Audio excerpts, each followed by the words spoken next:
2 Timóteo, capítulo 4, verso 9 até o verso de número 13. Venha me ver logo que puder, pois Demas se apaixonou por este mundo, me abandonou e foi para a cidade de Tessalônica. Crescente é uma outra pessoa, o nome dele é Crescente, foi para a província da Galácia, e Tito para a região da Dalmácia. Somente Lucas está comigo.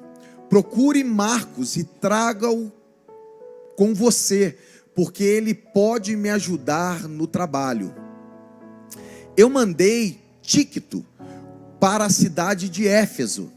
Quando você vier, traga a minha capa que deixei na cidade de Troade, na casa de Carpo. Traga os livros também, principalmente os de couro. Outra versão fala de pergaminhos. Você pode curvar sua cabeça, fazer uma oração? Pai, fala conosco, precisamos ouvir a tua voz. Esse mês estamos falando do movimento, do poder do movimento, e é isso que nós desejamos, que nos movimentemos no Senhor, que o Senhor se movimente em nosso favor, que as coisas que estão paradas na nossa vida voltem a andar, que as coisas que paralisaram, ó Deus, por causa da nossa negligência, que voltemos a andar, que as coisas que precisam de mudanças, faça, ó Deus, as mudanças necessárias, para a glória do teu nome, mas que essa palavra, que a palavra do Senhor fale conosco, em nome de Jesus, amém e amém. Glória a Deus. Paulo está diante de um momento bem difícil no ministério dele, difícil no sentido porque está praticamente encerrando. Ele já entende que o momento final está chegando, ele está prestes a ser sacrificado, vou colocar assim, ele está próximo da sua morte, e ele entende isso, e ele então está fazendo alguns ajustes na vida dele, mas mesmo diante de uma perspectiva dele não estar mais com a igreja, com as pessoas, ele ainda pensava no futuro, ele ainda estava no tempo que ele tinha se organizando para viver coisas além, tanto que ele pede livros, traga os livros e traga os pergaminhos. Livros, pode ser alguns livros de tradição judaica, de conhecimento. Os pergaminhos se referem à Bíblia, a palavra de Deus, os escritos que ele tinha do Antigo Testamento em mãos. Então ele já tinha em mãos o conhecimento, a palavra de Deus, e ele diz: traga os livros e traga o pergaminho, os pergaminhos. E é interessante porque mesmo diante disso, ele está numa visão de crescimento, de avançar. Ele diz assim: se eu tiver um mês, eu vou fazer o melhor que eu puder nesse um mês. Se eu tiver 2 meses, eu vou fazer o melhor que eu puder nesses 2 meses. Se eu tiver 3 meses, eu vou agir da melhor maneira possível. E ele está se preparando para isso. E é um exemplo para nós, que podemos também avançar, crescer, sermos impulsionados e buscar impulso em Deus para fazer aquilo que Ele tem para nós. O tema da mensagem é justamente esse, né? Eu coloquei como ações que impulsionam o crescimento. Independente da tua idade, do tempo que você tem, independente das circunstâncias que você está vivendo, você pode melhorar e avançar. Essa é uma filosofia da igreja, é uma atmosfera que a gente vive, de continuar crescendo, avançando, e nós precisamos ter as ações que impulsionam o crescimento. E esse texto, ele traz essa ideia, e a gente vai ficar só aqui, não vou ler outros textos, porque dá para a gente tirar muito ensino dessa parte, desse texto aqui. E eu quero pensar contigo, quais são as ações que esse texto está demonstrando, que impulsionam o nosso crescimento, que nos leva além, né? Primeiro versículo ele fala: venha para cá o mais rápido que puder. É interessante que Paulo, ele entende que ele precisa manter relacionamentos. Relacionamentos nos impulsionam. Relacionamentos nos levam além. Pessoas que nos estimulam a pensar, a ter ideias, a crescermos. Existem pessoas que estão sempre conosco, nos levando além. E ele entende isso. ele entende a importância de ter amigos, companheiros fiéis na jornada, pessoas que estão caminhando com ele. É óbvio que a gente pode fazer do nosso cônjuge essa pessoa, e precisamos fazer, porque uma família que não consegue unir nos mesmos propósitos, vai chegar um momento que há uma divisão. Por isso que a gente precisa alinhar o nosso casamento na visão do que Deus tem para nós. Mas Paulo está falando aqui com alguém que ele considera um filho na fé, um amigo que o leva para frente. Timóteo, mesmo sendo jovem, era alguém que o auxiliava e caminhava com Paulo. E é interessante porque às vezes a gente tem amigos e a gente não valoriza as amizades que a gente tem. A gente deixa pessoas que estão conosco em tempos importantes, deixamos essas pessoas de lado e a gente consegue ir como com formigas no nosso ouvido, buscar pessoas que têm palavras doces para nós. E às vezes o amigo não tem só palavras doces. Amigos chamam nossa atenção, eles mostram dificuldades que temos. E eu me lembro de uma vez de um amigo que me chamou a atenção. Eu tinha falado com o Aleph, não faça isso, Aleph não faça aquilo, né? E o Aleph foi lá e fez aquilo que eu falei que não era para fazer. Se machucou. E eu comecei a falar, eu não te disse. E agora? Aí um amigo olhou nos meus olhos e falou assim, agora é a hora de ir lá cuidar dele. Depois você dá teu sermão, mas agora é o momento de você cuidar. Eu parei, fui lá e fiz. Porque teve um amigo que me chamou a atenção e entendeu que aquele momento não era o momento simplesmente de sermão, era o momento de cuidar. O amigo é aquele que fala a verdade. Precisamos ter relacionamentos que sejam saudáveis e com significado para nós. Pessoas que nos fazem crescer. Hoje a gente tem muita ideia, e a rede social conseguiu trazer muito isso, a ideia do discipulado dentro da área cristã, da mentoria, né? Quantas pessoas falam de mentoria, e pessoas investem milhões em mentoria, para ter alguém que ensina, que te dá uma direção, que caminha contigo em algumas coisas. E é interessante que nem sempre os amigos, eles fazem tudo que a gente quer, ou da maneira que a gente quer. Ele diz assim, traga Marcos também. Eu não sei se você sabe, Paulo, a primeira viagem missionária dele, ele foi com Marcos, João Marcos. Só que teve uma treta lá. Paulo queria ir para um lado e Marcos não quis, e eles se separaram. Teve uma confusão. Mas Paulo sabia a importância de Marcos, porque Marcos não fazia somente o que ele queria, Marcos fazia aquilo também que estava no seu coração.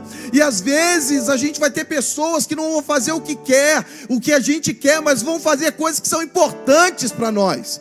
E Paulo entende que a amizade, ter relacionamentos que têm significado, que são importantes, às vezes são relacionamentos de pessoas que nem sempre concordam com a gente. São pessoas que nos fazem crescer, porque elas trazem ideias contrárias, ideias, né, dentro do campo do direito, né, o contraditório, pessoas que falam coisas que você pode crescer, e isso é fundamental. Marcos era um relacionamento saudável, porque não é um relacionamento que sufocava. Entende aquele relacionamento que te sufoca? Uma vez eu cunhei uma palavra que eu chamei de relacionamento, vampirismo relacional. É o relacionamento que te suga, porque ele precisa sempre que você evidencie o que ele quer e não aquilo que você vê. E como ele é assim, esse relacionamento vai te sugando, e às vezes você tem dificuldade, né? Hoje eles chamam de relacionamento tóxico, né? Eu preferi o vampirismo relacional, que ficou diferente, né? Mas relacionamentos podem nos produzir crescimento. Relacionamentos nos levam além. Deus traz relacionamentos para a nossa vida que nos fazem crescer. Deus tem te colocado debaixo de um ambiente de cuidado, de orientação que te faz crescer. A palavra de Deus te faz crescer. Pessoas que te estimulam a dar o melhor que você tem te fazem crescer. Porque tem gente que desafia a gente a crescer.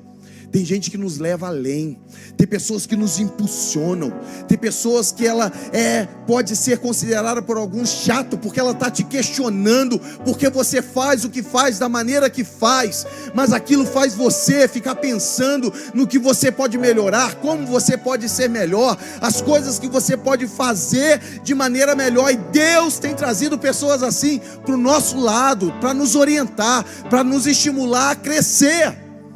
E você tem essa oportunidade de manter relacionamento com pessoas que te fazem crescer.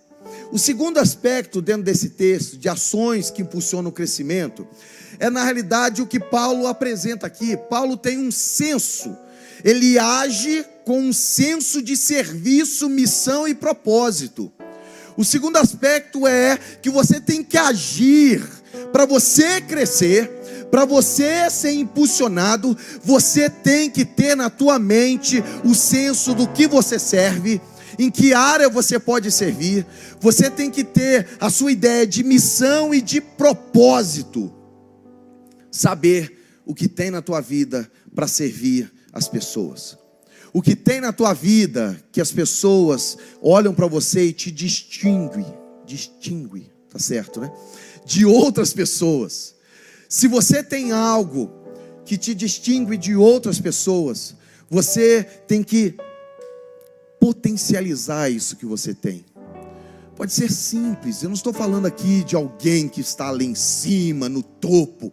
Eu estou falando dentro daquilo que a gente age. Eu posso ser diferente e ter algo de Deus dentro da ação que Deus me chamou para fazer. Você tem algo que te distingue, e você tem que ter essa ação em cima disso. O que Deus te deu, que pode ser parecido com um monte de gente, mas que é diferente de um monte de gente. Entende? Eu sei que parece ser muito simples, mas é isso mesmo que eu quero dizer. Existem conselheiros, existem pessoas que dão conselhos, mas eu acho que eu consigo ter empatia. Eu sei que Deus me deu sensibilidade para ouvir, para compreender. Eu acho que isso é uma distinção. Relacionamentos. Deus me deu a capacidade de me relacionar. Deus me deu capacidades. Deus deu a você uma capacidade. E você tem que agir na sua vida dentro desse senso. Em Romanos, Paulo ele diz, aquele que o ministério dele é de ensinar, que ele se esmere nisso. Aí ele diz assim, a pessoa que administra, faça com qualidade. Aquele que contribui, faça com liberalidade. Entende? Ele pega o que cada um faz, ele pega o que cada um tem e diz assim, faça da melhor maneira o que você tem. É agir com senso de missão, de serviço e de propósito. Ele entendia isso, ele cita pessoas. Ele fala, Demas me abandonou, mas Crescente está comigo, Tito está comigo, Lucas está comigo. Existem pessoas que permanecem, ele consegue olhar que existem pessoas que estão dentro de um propósito, e elas seguem o propósito. Para que a gente cresça, seja impulsionado, a gente precisa agir dentro desse senso daquilo que Deus nos deu para fazer.